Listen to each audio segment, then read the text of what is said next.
আয়াতে আল্লাহ বলেন আলেম ওলামাদেরকে লক্ষ্য করে। আলেম ওলামাদের মান মর্যাদা কত? একজন ছেলে শিক্ষিত হলে, আলেম হলে, কোরআন সুন্নাহ জানলে তার মর্যাদা কেমন হবে? পিতামাতার মর্যাদাই বা কেমন হবে? তার মাধ্যমে দেশ ও জাতির কতটুকু উপকার হবে? আল্লাহ তাআলা আলেমের মর্যাদা নিয়ে সূরা ফাতিরের 28 নং আয়াতে বলেন, أعوذ بالله من الشيطان الرجيم بسم الله الرحمن الرحيم ومن الناس والدواب والأنعام مختلف ألوانه كذلك إنما يخشى الله من عباده العلماء إن الله عزيز غفور সূরা ফাতিরের 28 নং আয়াত। আমি কিন্তু ভূমিকার দিকে যাচ্ছি না সময় স্বল্পতার কারণে। যার সম্পর্কে বলবো, যাদের সম্পর্কে বলবো, আমার সম্পর্কে বলবো, তা আপনারা চিনি নেই। অতএব ভূমিকা নয়, কোরআনুল কারীমের আলোচনায় আমরা ফিরে আসি। আল্লাহ তাআলা বলেন ওয়ামিনান নাস, মানুষদের ভিতরে, ওয়াদ-দাওয়াবি, এবং পশু পাখি যারা আছে, বিচরণশীল প্রাণী পৃথিবীর বুকে যা আছে, ওয়াল-আনআম, এবং গৃহপালিত প্রাণী, যে প্রাণীকে মানুষ লালন পালন করে, যাদের পা চারটা। আচ্ছা আপনারা বলেন, মানুষ তো আপনারা চিনেন, বিচরণশীল প্রাণী জমির বুকে যারা চলাফেরা করে তাদেরকেও চিনেন। যারা চলাফেরা করে, যাদের প্রাণ আছে, এদেরকে বলে দাওয়াব। আর এর সাথে আল্লাহ তাআলা আলাদা করে যুক্ত করেছেন ওয়াল-আনআম, স্বভাবে নম্র এবং ভদ্র যে প্রাণীগুলোকে মানুষ ঘরে লালন পালন করে। সে প্রাণীগুলো কি কি বলেন তো দেখি একটু। চার পাওয়ালা প্রাণী যেটা মানুষ ঘরে লালন পালন করে, ঘর বলতে নিজের ঘরে চকিতে এনে তা না, ঘরের ভিতরেই রাখে। সেগুলো কি কি? যেমন গরু, ছাগল, ভেড়া, দুম্বা, উট, মহিষ, এগুলোই তো। কুকুরও লালন পালন করে, সেটাও ঘরের আশপাশে থাকে কিংবা ঘরে থাকে, কিন্তু সেটাকে আল্লাহ এখানে উল্লেখ করেন। এখানে আল-আনআম, স্বভাবে নম্র, ভদ্র, হিংস্র নয়। যে প্রাণীগুলোকে মানুষ উপকারের জন্য লালন পালন করে, যেগুলোর দুধ দহন করা হয়, যেগুলো বাচ্চা দেয়, মানুষ উপকৃত হয়। অর্থাৎ এক কথায় যে প্রাণী দিয়ে মানুষ কুরবানি করে। মাইক্রোফোনটা এমন হয়েছে যে চোখের সামনে মুসল্লি দেখতে কষ্ট হয়। দিন যতই যায় ততই কি খালি উন্নত আর অসুবিধা তৈরি বেশি হয়। মাইক্রোফোন থাকবে নিচে, বক্তার চেহারা উপরে থাকবে, মুসল্লিরা দেখবে, এমন চোখের সামনে দিয়েছে কথা বলতে আনিজি ফিল হয়। নামাই দেবো কি দিয়ে? বড়টা তো আনে নাই, এত ছোট বল্টু মিয়া, কথা বলছেন তো। আনআম কাকে বলা হয়? চার পাওয়ালা প্রাণী, যেগুলোকে মানুষ ঘরে লালন পালন করে, যেগুলো দিয়ে আমরা কোরবানি দিয়ে থাকি। এগুলো এখানে কুকুরের কথা বলা হয় না, এখানে বাঘের কথা বলা হয় না, এখানে শুকরের কথা বলা হয় না, এখানে কি সিংহের কথা বলা হয় না। মুখতালিফুন আলওয়ানুহু কাযালিক,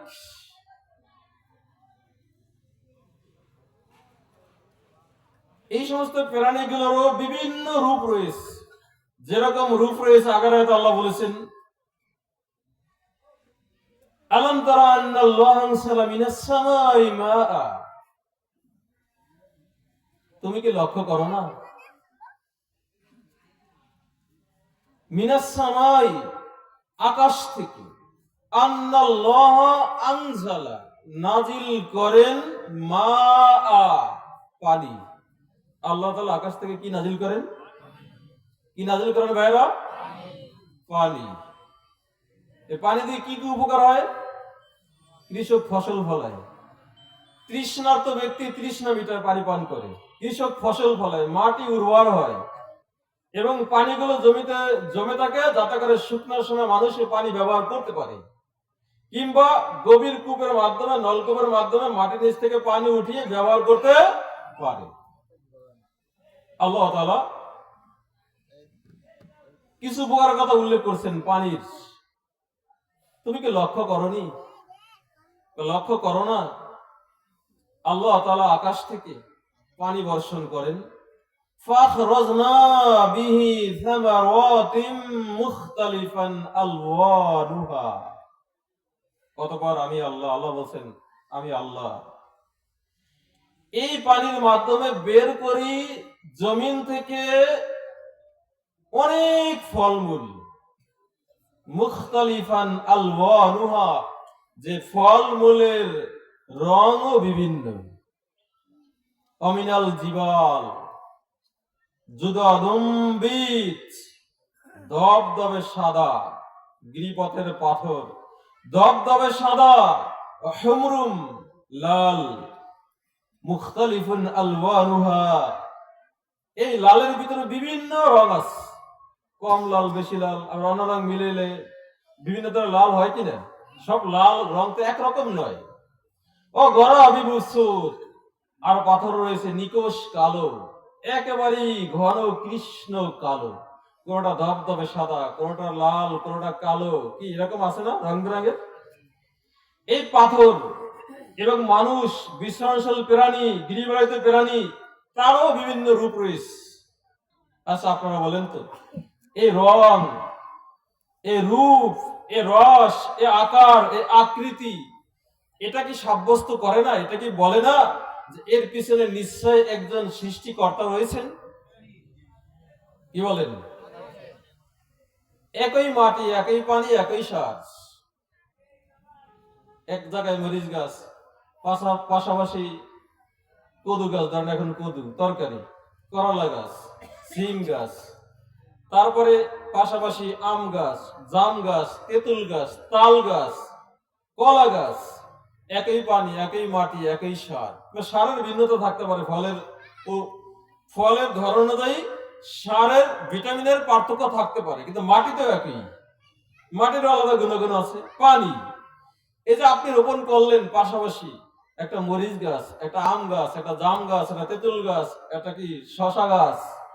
আচ্ছা, রূপ আলাদা, রং আলাদা, স্বাদ আলাদা, গন্ধ আলাদা, কোনটা তিতা, কোনটা মিঠা, কোনটা কি জাল, কোনটা একবার তিক্ত, কোনটা আঠালো কদযুক্ত। যখন ছোট থাকে তার রূপ আলাদা, যখন বড় হয় তার রূপ আলাদা, যখন মাঝামাঝি থাকে তখন রূপ আলাদা, যখন পাকে তার রূপ আলাদা, রং আলাদা, গন্ধ আলাদা, স্বাদ আলাদা। কলা গাছ, কলার কথা ধরুন, একটা কলা গাছ যদি কেটে আপনি মেশিনে দেন, এখান থেকে কি বের হবে ভাই? পানি। পানি বের হবে না? পানি ছাড়া আর কিছু পাবেন? পানি বের করার পরে যে আখ যে মেশিনে দিয়ে রস বের করে, এখানে কলা গাছ দিয়ে দেওয়া হয়, পানি বের হবে। একটা কলা গাছ থেকে প্রায় কলস পরিমাণ পানি পাওয়া যাবে, মানে তার চেয়ে বেশি পাওয়া যাবে। এরপরে থেকে যাবে কলা গাছের শোভা। এই তো একটা কলা গাছ বড় হয়েছে, আপনি কাটলেন, কিছুই ভিতরে দেখলেন না, একটু বয়স হয়েছে, ভিতর থেকে আল্লাহ সেই মূল থেকে শুরু থেকে একটা কি যেন বলেন, কি বলেন, মাঝখানেটাকে থোর বলেন না? থোর বলেন না? ভারালি থোর মূর্ছা তো বলে, যেটা পরে বের হয় কলা সহ। এখান থেকে মূল থেকে একবারে শুরু থেকে আস্তে আস্তে করে বের হয়, মাথা দিয়ে বের হয়, প্রথম ফুল হয়, এখান থেকে ছোট ছোট কলা বের হয়, কলা আস্তে আস্তে করে বড় হয়, সেটা রূপ আলাদা একরকম হয়, খেতেও আলাদা, মজা আলাদা হয়। একটু যখন বাতি হয়ে যায় তখন স্বাদ আলাদা হয়ে যায়। বাতি হওয়ার পরে যখন কলাটা কেটেছেন গাছ থেকে, বাতি পাকে নাই, আপনি কাটবেন, কসকস লাগবে, 2 দিন 3 দিন ঘরে রাখলেন, কষ চলে গেল, মিষ্টি চলে আসলো, কে দিলেন? মিষ্টিটা কোথা থেকে আসলো?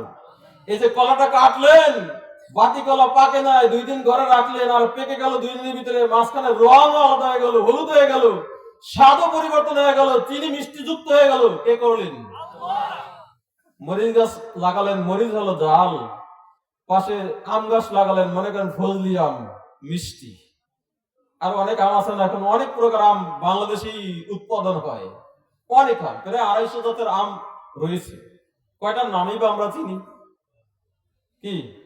তো এই যে একটা মরিচ গাছের মরিচ হলো জাল, আম গাছ থেকে আম হলো, কোনটা খুব স্বাদযুক্ত, জাল ছাড়া, খুব মিষ্টি, কোনটা একটু একটু কি টক যুক্ত, এরকম আসলে কি না ভাই? এই যে রং দিলেন, রূপ দিলেন, একই মাটি, একই পানি, একই সার, একই মাটিতে পাশাপাশি লাগালেন, কোনটা ঝাল, কোনটা মিষ্টি, কোনটা টক, কে করলেন? আপনার বিবেক, আপনার বুদ্ধি আপনাকে এটা বলতে বাধ্য করবে এগুলো এমনিতেই হয়নি, এমনিতেই হয়নি।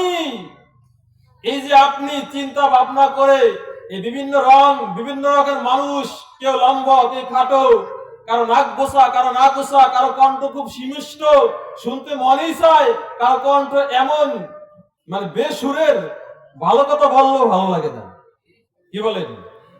এই যে অবস্থা, কেউ কালো, কেউ সাদা, কেউ রাজা, কেউ প্রজা, এই যে অবস্থাটা কে করলেন?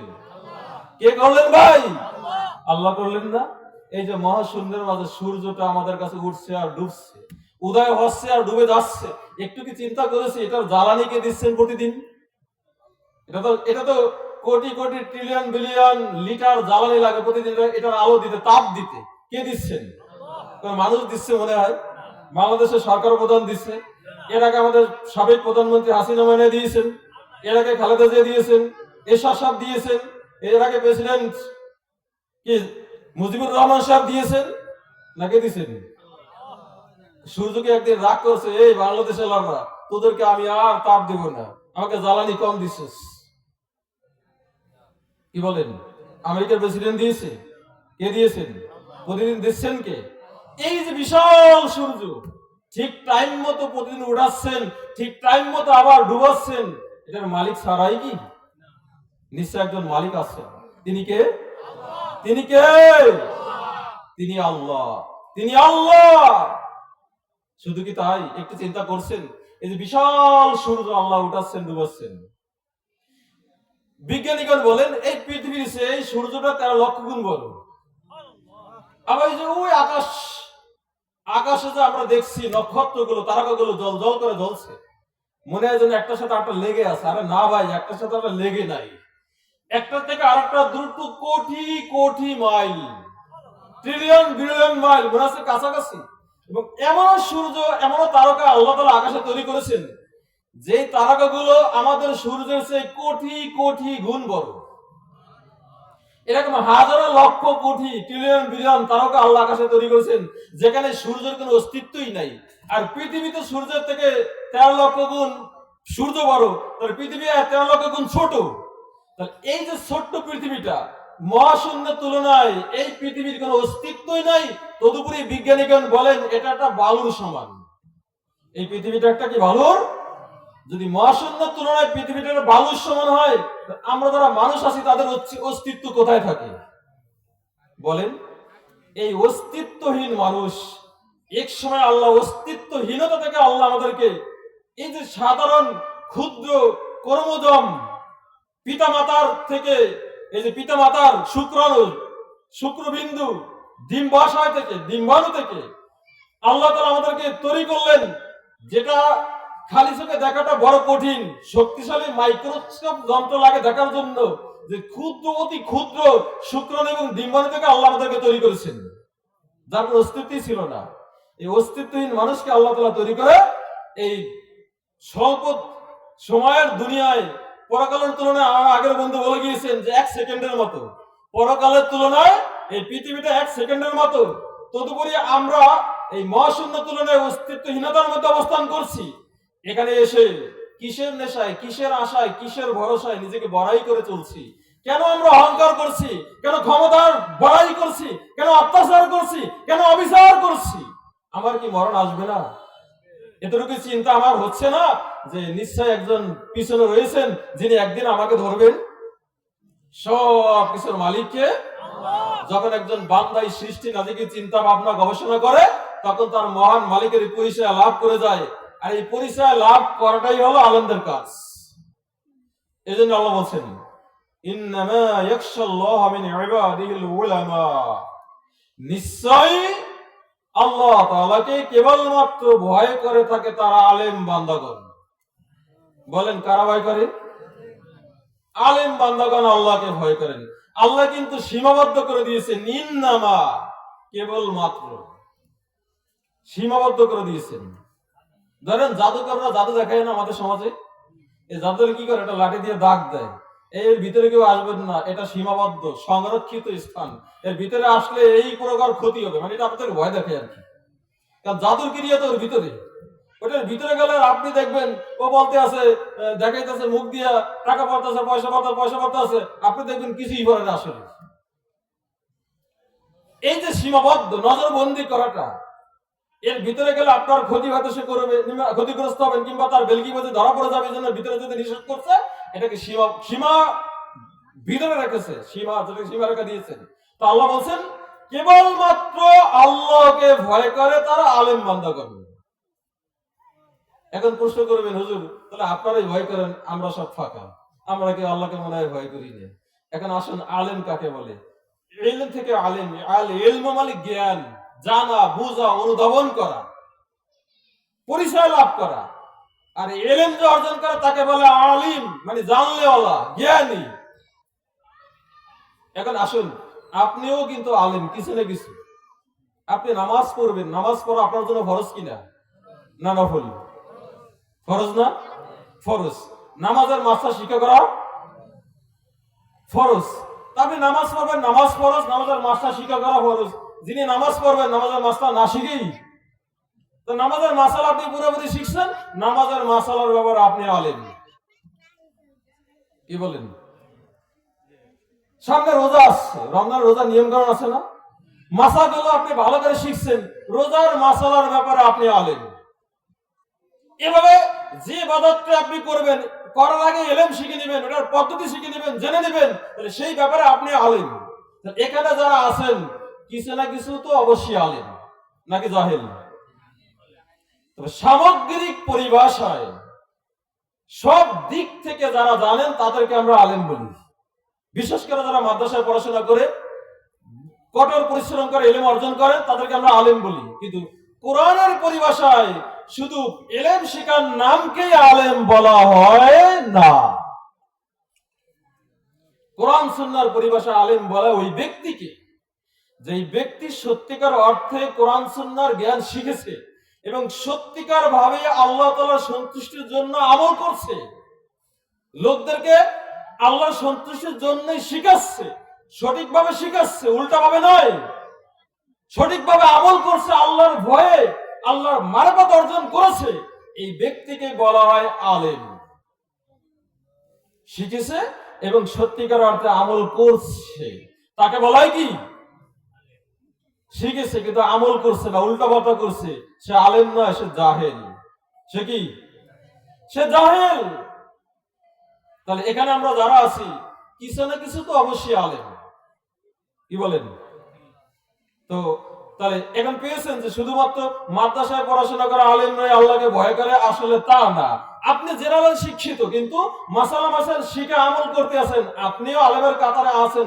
মানে শরীয়তের পরিভাষায় না হোক, গ্রামের পরিভাষায় না হোক, মানুষের পরিভাষায় না হোক, আমলের ক্ষেত্রে তো আপনি এই ব্যাপারে আলেম, ঠিক কিনা? তো আল্লাহ বলছেন ইন্নাল্লাহ আজিজুন গফুর, নিশ্চয় আল্লাহ হলেন পরাক্রমশালী, মহাশক্তিধর, আর আল্লাহ হলেন মহা ক্ষমাশীল। আসুন, কোরআনের পরিভাষায় আলেম কাদেরকে বলে? আল্লাহ বলছেন ইন্নাল্লাযীনা ইয়াতলুনা কিতাবাল্লাহ, নিশ্চয় যারা আল্লাহর কিতাব তেলাওয়াত করে, পাঠ করে। আলেম কারা? তাদের পরিচয় নেওয়া লাগবে না? আল্লাহ পরবর্তী আয়াতে আলেমের পরিচয় পেশ করছেন, নিশ্চয় যারা আল্লাহর কিতাব তেলাওয়াত করে, পাঠ করে, ওয়া আকামুস সালাহ, এবং কিতাব তেলাওয়াত করার পরে, কিতাব অনুধাবন করার পরে, বুঝার পরে নামাজ ঠিক মতো আদায় করে,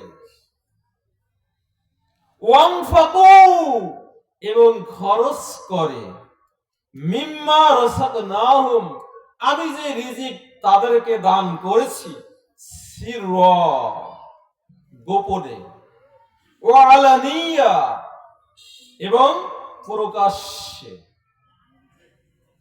দান করে কয়ভাবে? গোপনে, প্রকাশ্যে। নামাজ আদায় ঠিক মতো করে, আল্লাহর কিতাব তেলাওয়াত করে। ইয়ারজুনা তিজারাতান লান তাবুর। এই কোরআন তেলাওয়াত, এই নামাজ আদায়, এই দান করার মাধ্যমে তারা এমন ব্যবসা করছে, যেই ব্যবসার আশা করছে, লাভের আশা করছে, যেখানে তারা কখনোই ব্যর্থ হবে না, বরং সফল হবে। সেই ব্যবসাটা কার সাথে? সেই ব্যবসা কার সাথে? আল্লাহর সাথে। আল্লাহ বলছেন লিওয়াফিয়াহুম উজুরাহুম ওয়া ইয়াজিদাহুম মিন ফাদলি, যাতে করে তাদের মালিক তাদেরকে তাদের আমলের কৃতকর্মের পুরোপুরি প্রতিদান দিতে পারেন, পুরোপুরি পুরস্কার দিতে পারেন। ওয়া ইয়াজিদাহুম মিন ফাদলি, আমল করিবেন, প্রতিদান দিবেন তো দিবেনই, বরং আল্লাহ তাআলা, তাদের মালিক আল্লাহ তাআলা তার অনুগ্রহকে আরো বৃদ্ধি করে দিবেন তাদের জন্য। ইন্নাহু গফুরুন শাকুর, নিশ্চয় আল্লাহ হলেন বড় ক্ষমাশীল এবং কৃতজ্ঞ। তিনি বান্দার ইবাদতের মূল্য দেন। তাহলে আল্লাহ তাআলা সূরাতুল ফাতিরের 29 নং আয়াতে আলেমদের তিনটা উদাহরণ দিয়েছেন, তিনটা গুণের কথা বলেছেন। কয়টি গুণ? কয়টি গুণ? তিনটি। নাম্বার 1, 1 নাম্বার, তারা কোরআন তেলাওয়াত করে, কোরআন পাঠ করে, কোরআন বোঝার চেষ্টা করে। নাম্বার 2, তারা নামাজ ঠিক মতো আদায় করে। নাম্বার 3, তাদের রিজিক, আল্লাহ যে সম্পদ দান করেছেন, সে সম্পদ থেকে নেকের পথে খরচ করে। আর নেকের পথ কোনটা? যেখানে খরচ করলেই সওয়াব হয়, যেখানে খরচ করলে মানুষের, জনগণের বৈধ কল্যাণ হয়, সেটাই নেকের পথ, সেটাই আল্লাহ তাআলার পথ। মসজিদ মাদ্রাসায় খরচ করলে গুনাহ হয় না নেক হয়? এতিমদের জন্য খরচ করলে নেক হয় না গুনাহ হয়? জনকল্যাণমূলক কাজে খরচ করলে নেক হয় না গুনাহ হয়? অভাবী লোকদেরকে দান করলে নেক হয় না গুনাহ হয়? গুনাহ হয়। আপনি অবৈধ বলি না, অভাবী বলছি, গরিব গরিব, মানে বুঝতে ভুলেছ, ভাষার ব্যতিক্রমের কারণে বুঝতে ভুলেছে। অভাবী, অবৈধ না। আপনি বলা ঠিক আছে, কিন্তু বুঝছেন, মানে আমার থেকে ভুল বুঝছেন। তো অভাবী যারা প্রয়োজন, মুখাপেক্ষী, খয়রাতি, এদেরকে দান করলে নেক হয় না গুনাহ হয়? কেউ পড়তে পারছে না, গরিব মানুষ, বই কিনে দিচ্ছেন, খাতা কিনে দিচ্ছেন, কলম কিনে দিচ্ছেন, কিতাব কিনে দিচ্ছেন, নেক হয় না গুনাহ হয়? আত্মীয় স্বজন অভাবে দান করছেন, নেক হয় না গুনাহ হয়? এভাবে এখন পাল্টা জিজ্ঞাসা করি, গানের আয়োজন চলছে, এখানে দান করলে নেক হয় না গুনাহ হয়? চুরির কাজে সাহায্য করলে নেক হয় না গুনাহ হয়? সুদ ঘুষের ব্যবসা করলে নেক হয় না গুনাহ হয়? আপনি সরকারি কর্মকর্তা, ছোট হন আর বড় হন, পিয়ন হন আর মন্ত্রী মিনিস্টার হন, পিছনের রাস্তায় অবৈধভাবে টাকা ইনকাম করে বড় লোক হয়ে গেছেন, এই যে পিছনের রাস্তায় টাকা ইনকাম করছেন, ঘুষের লেনদেন করছেন, নেক হলো না গুনাহ হলো? কি বলেন? তাহলে যেখানে খরচ করলে নেক হয়, সেটাই আল্লাহর পথ, সেটাই কল্যাণের পথ। তাহলে তিনটা জিনিস যাদের মধ্যে থাকবে, তারা আলেম। কোরআন তেলাওয়াত, কোরআন পাঠ, কোরআন বোঝার চেষ্টা করা। 2 নম্বর, নামাজ আদায় ঠিক মতো করা। 3 নম্বর, সম্পদ থেকে দান করা, নেকের পথে, কল্যাণের পথে। এই তিনটা গুণ যাদের মধ্যে থাকবে, আল্লাহ বলেন তারা হলেন আলেম। এই 3 কাজ সহ আরো যত কাজ আছে, ইবাদত আছে, সব কাজ করতে হবে কার সন্তুষ্টির জন্য? আল্লাহ তাআলার সন্তুষ্টির জন্য। এমন ব্যবসা আল্লাহর সাথে করবেন, যে ব্যবসা আপনি কখনোই লস খাবেন না। এটা আল্লাহ এবং বান্দার মধ্যে একটা ব্যবসা চুক্তি। আল্লাহ, আমি তোমার ইবাদত করছি, তুমি আমার পাওনা দিয়ে দিও। আল্লাহ দিবেন তো, আল্লাহ ওয়াদা করেছেন দিবেন। এবার আল্লাহর ওয়াদা সত্য না কিনা অন্যরকম হবে। আমাদের নেতা নেত্রী নির্বাচনের আগে বহু ওয়াদা করে, কিন্তু চেয়ার যখন পেয়ে যায়, ওয়াদাও ভুলে যায়। ফলে আবার জনগণ আন্দোলন করতে মাঠে নামে কিনা? আন্দোলন করতে করতে করতে জনগণ কবরে চলে যায়। এরপর নেতার পেট বড় না, ক্ষমতা ছাড়তে চায় না।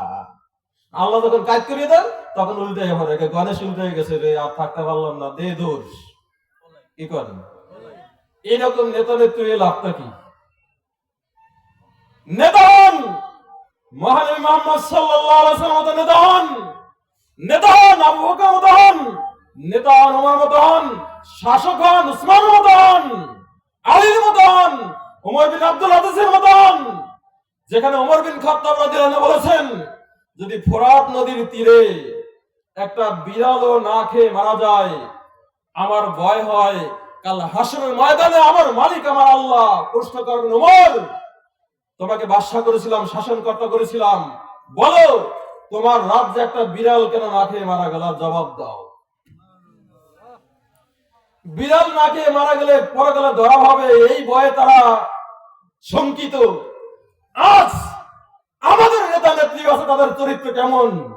জনগণ না খেয়ে মারা যাক, মরুক, বুলেটের আঘাতে মরুক, শত অত্যাচার বিচারে মরুক, আমার কি আসে যায়, আমার চেয়ার ঠিক থাকলেই তো হয়। এমন নেতা নেত্রীর পিছনে ছুটে আপনার কোনো লাভ হবে না। আপনি এদের পিছনে ছুটেন, আপনি আলেম নন, আপনি জাহেল। আপনি কি জাহেল? এখন আসুন, এই কোরআন তেলাওয়াত শিক্ষা দেওয়াই কোথায়? কোথায় কোরআন শিক্ষা দেয়? কোথায়? মাদ্রাসায়। মাদ্রাসায় শিক্ষক আছে, বিল্ডিংও আছে, কিতাবও আছে, কিন্তু ছাত্র নেই। লাভটা কি হবে? কি বলেন? লাভ হবে? এখন ছাত্র আকাশ থেকে আসবে, ঠিক না? কোথা থেকে আসবে বলেন? কোথা থেকে আসবে? এলাকা থেকে আসবে, ঠিক না? আলহামদুলিল্লাহ, আপনাদের এলাকাটা মাদ্রাসা হয়েছে, ঠিক না? এই মাদ্রাসায় ছেলেমেয়েদেরকে দিবেন, ছোট ছেলেমেয়েদেরকে দিবেন শিখানোর জন্য, এদেরকে শিখাবেন, আপনার লাভটা কি হবে? আল্লাহ রাসূল সাল্লাল্লাহু আলাইহি ওয়াসাল্লাম বলেছেন, মানুষ যখন মারা যায় তখন তার জন্য তিনটা জিনিস বাকি থাকে, যে নেক তার কবরে যেতে থাকবে। মিশকাতুল মাসাবির 32 নং পৃষ্ঠার একেবারে শেষের হাদিসের আগের হাদিস আমি পড়ছি আপনাদের সম্মুখে। আবু হুরায়রা রাদিয়াল্লাহু থেকে বর্ণিত হাদিস, তিনি বলেন, রাসূল সাল্লাল্লাহু আলাইহি ওয়াসাল্লাম বলেছেন, ইদা মাতা ইনসান, যখন মানুষ মারা যায়, আমরা মানুষ না অন্য কিছু? মানুষ। মানুষ তাকেই বলে যার হুঁশ আছে। আমাদের হুঁশ আছে তো? কি বলেন? হুঁশ আছে। হুজুর আমার বিরুদ্ধে বললো কিনা, দলের বিরুদ্ধে বললো কিনা, হুজুরের শ্বাস করতে হবে। এই হুঁশটা যদি থাকে ভাই, তা লাভ হবে না। তো আল্লাহ রাসূল বলতেছেন, যখন মানুষ মারা যায়, ইন কাতা আনহু আমালুহু ইল্লা মিন সালাসা, তিনটা জিনিস ছাড়া তার থেকে সব বিচ্ছিন্ন হয়ে যায়। সে তিনটা জিনিস কি? ইল্লা মিন সাদাকাতিন জারিয়া, প্রবাহমান সাদাকা, দান। এমন দান করেছেন যে দানের নেক চলছে চলছে চলছে চলছে চলছে, আপনি কবরে চলে গেলেন, নেক যেতেই থাকবে। মসজিদ করে দিলেন, মাদ্রাসা করে দিলেন, যতদিন এটা থাকবে, এর মাধ্যমে যত মানুষ আলেম হবে, ইবাদত করবে, আর দোয়া করুক আর না করুক, এই ইবাদত করে 100 নেক লাভ করেছে, আপনার কবরে 100 নেক অটোমেটিক ফ্লেক্সি লোড হয়ে চলে যাবে আপনার অ্যাকাউন্টে। জনকল্যাণমূলক কাজ, এটা একটা গাছ লাগলো রাস্তার পাশে, প্রতীক এসে বসলো, পশু ফল খেলো, মানুষ ছায়ায় বসলো, নেক আপনার কবরে যেতেই থাকবে। এটা কল নাই, জীব বসায় দিলেন, মানুষ পান করবে, পশু পাখি পান করবে, কবরে নেক যেতেই থাকবে। শিক্ষা প্রতিষ্ঠান করলেন, কল্যাণমূলক শিক্ষা প্রতিষ্ঠান, নেক যেতেই থাকবে। আর ইলমিন ইউনতাফাহু বিহি, অথবা 2 নম্বর, ইলম শিখেছেন, আলেম হয়েছেন, কিংবা আপনি যতটুকু শিখেছেন, লোকদেরকে শিখিয়েছেন, বই লিখেছেন, ওয়াজ নসিহত করেছেন, শিক্ষা দিয়েছেন, তালিম দিয়েছেন, এর মাধ্যমে যত মানুষ আমলদার হয়েছে, যত মানুষ কিয়ামত পর্যন্ত আমলদার হবে, মারা যাবেন, কবরে নেক যেতেই থাকবে। নাম্বার 3, আও ওয়ালাদিন সালিহিন ইয়াদউ লাহু, নেককার সন্তান, যে নেককার সন্তান কি করবে ভাই? ইয়াদউ লাহু, ইয়াদউ, এদিকে তাকান। আরে ভাই, ওদিকে কি আসলো না আসলো, সেদিকে তাকান কেন?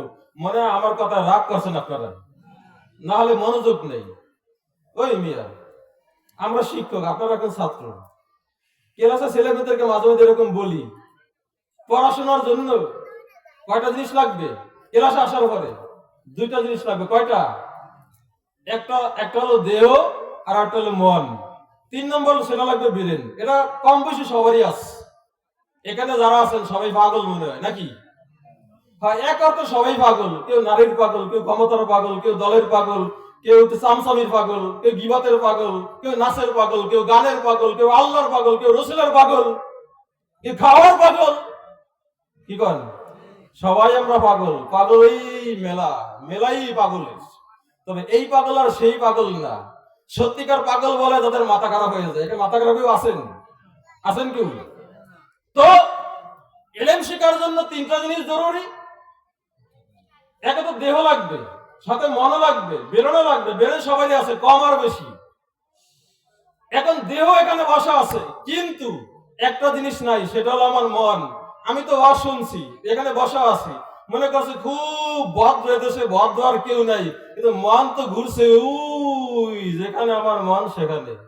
হয়তো বনে বনে, নয়তো কি গানে গানে, নয়তো টিভিতে, নয়তো দোকানে, নয়তো ব্যবসা বাণিজ্য, নয়তো কি আরো অনেক কিছুতে। আমি আশা করি আপনাদের মন এখানে আছে। কে আসলো কি গেল সেদিকে দেখার দরকার নেই। কোরআন সুন্নাহ থেকে সরাসরি আলোচনা, বাপদাদার গল্প নয়। আমি হাত তুলে দেখাবো এখানে বিষয়টা কি। 3 নম্বর হলো আও ওয়ালাদিন সালিহিন ইয়াদউ লাহু, নেককার সন্তান কি করবে? আমি হাত তুলছি, কি করবে? এটাও বোঝেন না পাবলিক, একটু বুঝিয়ে। হাত তুলছি, কি করবে? আও ওয়ালাদিন সালিহিন, নেককার সন্তান, ইয়াদউ, দোয়া করে এবং করবে, লাহু, ওই মৃত ব্যক্তির জন্য। আপনি আলেম হতে পারেন না শরীয়তের পরিভাষায় কিংবা সামাজিক পরিবেশে আলেম হতে পারেন না, কিন্তু মাস্টার শিখেছেন যেই ব্যাপারে সেই ব্যাপারে আলেম। আপনি জনকল্যাণমূলক কাজ হয়তো কিছু করেছেন, নেকের কাজে অংশগ্রহণ করেছেন, মসজিদ মাদ্রাসায় দান করেছেন, সেখানেও আছেন। এক জায়গায় অভাব আছে, সন্তানকে আলেম করাতে পারেন নাই, আলেম করতে পারেন নাই, নিজে হতে পারেন নাই, কিন্তু নাতি আছে, পুতি আছে, সাথী আছে, আরো কি আছে, এবার ঠ্যাঙ্গা আছে কিনা? গ্রামের ভাষায় বলে না, নাতি পুতি সাথী লেডার ঠ্যাঙ্গা, এরপর আরো কত কিছু। এখন আপনি ছেলেকে শেখাতে পারেন না, নাতিকে তো পারেন না, দিবেন মাদ্রাসা দেবেন? মাদ্রাসা তো আর ফ্রি বই দেয় না, এখানে বিস্কুটও দেয় না, এখানে উপবৃত্তিও দেয় না। আমাদের যে একটু খাওয়ার লোভ আছে ভাই, লোভটা একটু কম, তেলটা একটু কম মাখেন, তেল মাখেন জান্নাতে যে ভালো করে মোজ ভরিয়ে। মাদ্রাসায় দিলে লাভটা কি হবে? 1 2 3, 3 বছর, তো 3 বছর ফোরে নিয়ে আপনি স্কুলে দিতে পারেন, আলিও দিতে পারেন, স্কুলে দিতে পারেন। এ ছেলে ডাক্তার হবে, ইঞ্জিনিয়ার হবে, ব্যারিস্টার হবে, অনেক কিছু হবে, কোনো সমস্যা নাই। কিন্তু প্রাথমিকভাবে তাদেরকে মাসালা মাসাইল, কোরআন তেলাওয়াত, শুদ্ধ, এটা তো আপনি করবেন, শেখাবেন। যদি না শেখার লাভটা কি হবে? আল্লাহ তাআলা সূরা তাহরিমের মাঝে বলেন, একটু লক্ষ্য করেন। সূরা তাহরিমের 6 নম্বর আয়াত আল্লাহ বলেন, ইয়া আইয়ুহাল্লাযীনা আমানু, হে ঈমানদারগণ, কু আনফুসাকুম ওয়া আহলিকুম নার, হে ঈমানদারগণ, তোমরা তোমাদের নিজেদেরকে জাহান্নাম থেকে বাঁচাও। শুধু নিজেদেরকে নয়, তোমাদের পরিবার পরিজন যারা আছে তাদেরকে জাহান্নাম থেকে বাঁচাও।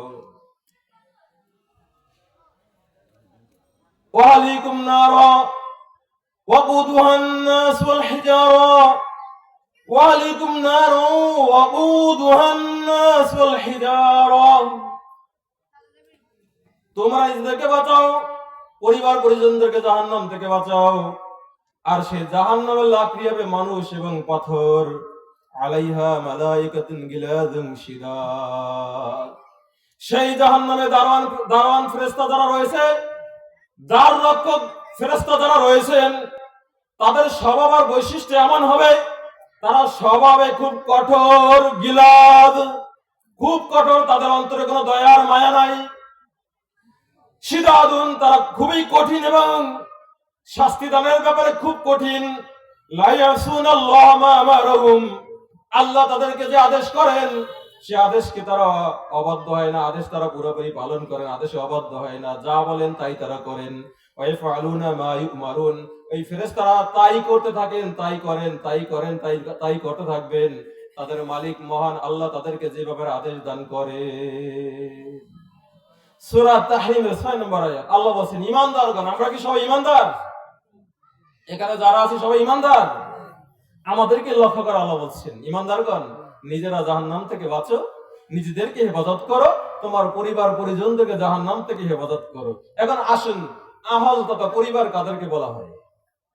কোরআনের ভাষায় দুটো শব্দ রয়েছে, আলুন অর্থ পরিবার, আহল অর্থ পরিবার। আহল বলা হয় সকলকেই, সবার পরিবারকে, সাধারণ অসাধারণ, শিক্ষিত অশিক্ষিত সবাই আহল। আল যখন বলা হয় তখন বিশিষ্ট লোকদেরকে বলা হবে আল। এই জন্য আমরা দুরূদে কি পড়ি? আল্লাহুম্মা সাল্লি আলা মুহাম্মদ ওয়া আলা আলি মুহাম্মদ। আল্লাহ, আমাদের নবীর উপর তোমার পক্ষ থেকে রহমত নাজিল করো, তার পরিবার পরিজনদের উপরও তোমার পক্ষ থেকে রহমত নাজিল করো। এখানে বলা হয়েছে আল, আহাল্লাহ। সম্মানের ক্ষেত্রে আল, সম্মান অসম্মান সকল ক্ষেত্রে আহল। আল্লাহ বলেছে আহল আহলিকুম, তোমাদের পরিবারদেরকে বাঁচাবেন। পরিবার কারা? এক কথায় ব্যাখ্যা দেওয়ার সময় নেই, যে বারবার ঘুরে দেখছি, দেখছেন তো। এক কথায় পরিবার বলা হয় আপনার অধীনে যারা, তারাই আপনার পরিবার। আপনি ঘরের কর্তা, আপনার ছেলে মেয়ে যারা আছে ঘরের মধ্যে, আপনার ওই যারা আছে তাদের কর্তা আপনি, তারা আপনার পরিবার। আপনি এলাকার মেম্বার, আপনার ওয়ার্ডে যারা আছে এরা আপনার পরিবার। আপনি এলাকার চেয়ারম্যান, আপনার ইউনিয়নে যারা আছে আপনার পরিবার। আপনি একজন এমপি, আপনার নির্বাচিত এলাকা যারা আছে তারা আপনার পরিবার। আপনি একজন মন্ত্রী, পুরোটা দেশ আপনার পরিবার। আপনি প্রেসিডেন্ট, পুরো দেশ আপনার পরিবার। তাহলে এই আয়াতে আল্লাহ তাআলা সকলকে বলছেন, তোমার অধীনে যারা আছে, যারা তোমার পরিবার, সকলকে জাহান্নাম থেকে বাঁচানোর চেষ্টা করো, তুমি নিজেও জাহান্নাম থেকে বাঁচো। যদি এই আয়াতটাকে আমাদের মেম্বার, চেয়ারম্যান, এমপি, মন্ত্রীরা আমল করতেন, তাহলে দেশের জনগণকে কি নামাজি করতেন কিনা? নিজেরাও পড়তেন, জনগণকে করার চেষ্টা করতেন। কিন্তু মাশাআল্লাহ, আমার ভাইয়ের চরিত্র ফুলের মতো পবিত্র, নামাজ পড়ে না, হেয়ার চরিত্র ফুলের মতো পবিত্র। এদের পিছনে আপনারা আবার দৌড় মারেন আর দাবি করেন ইমানদার। এত সহজ? আল্লাহ এখানে কি বলছেন? নিজেদেরকে বাঁচাও, পরিবার পরিজনদেরকে জাহান্নাম থেকে বাঁচাও।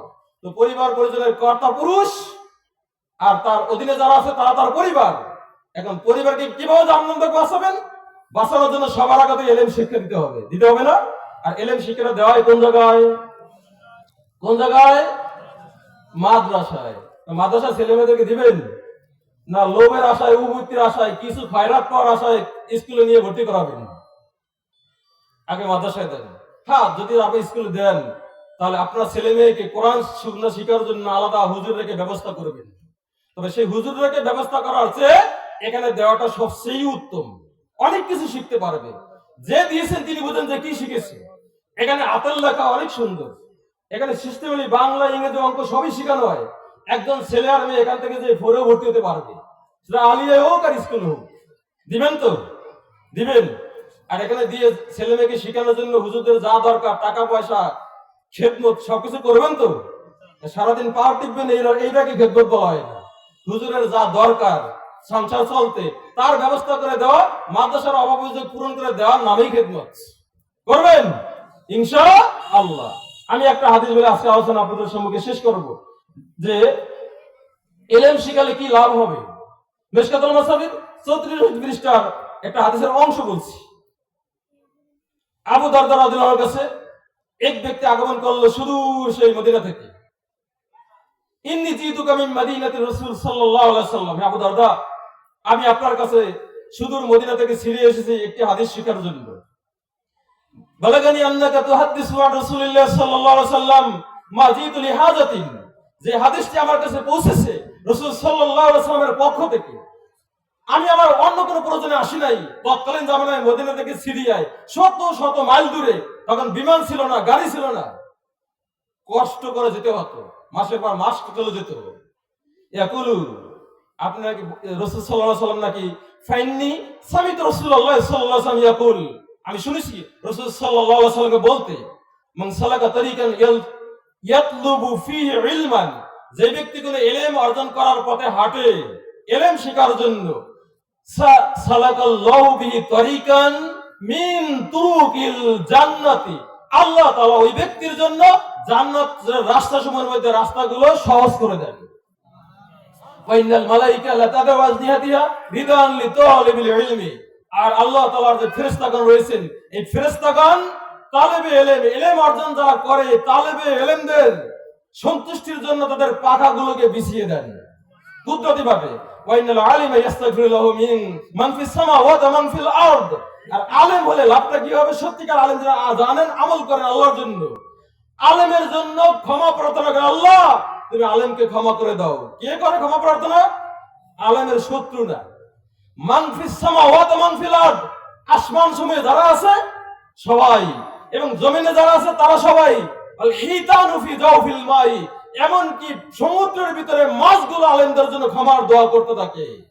ওয়া ইন্না ফাদলাল আলিমি আলাল আবদি কাফাদলিল কমর লাইলাতুল বদর আলা সাইয়িল কাতিব, আর আলেমের মর্যাদা হলো সাধারণ মানুষের উপরে, আবেদের উপরে আলেমের মর্যাদা এমন যে পূর্ণিমার চাঁদের মর্যাদা সমস্ত তারকারাজির উপরে। পূর্ণিমার যখন চাঁদ উঠে আকাশে তারকাকে দেখা যায়, পূর্ণিমা চাঁদের কারণে আকাশের তারাগুলো মিলিয়মান হয়ে যায়। তদ্রূপ আলেমের মর্যাদা সাধারণ মানুষের উপরে। ওয়াইনাল উলামা ওয়ারাসাতুল আম্বিয়া, আলেমগণ নবীদের ওয়ারিস। ওয়াইনাল আম্বিয়া লাম ইওয়ারিসু দিনা ওয়ালা দিরহামা, আর নবীরা কোন লোকদেরকে দিনার দিরহাম টাকা পয়সার ওয়ারিস করে যাননি। ওয়াইন্নামার রাসূল ইলমা, নবীরা কেবল ইলমের ওয়ারিস করে গেছেন, ইলমের ওয়ারিস, নবী ইলম শিখিয়েছেন।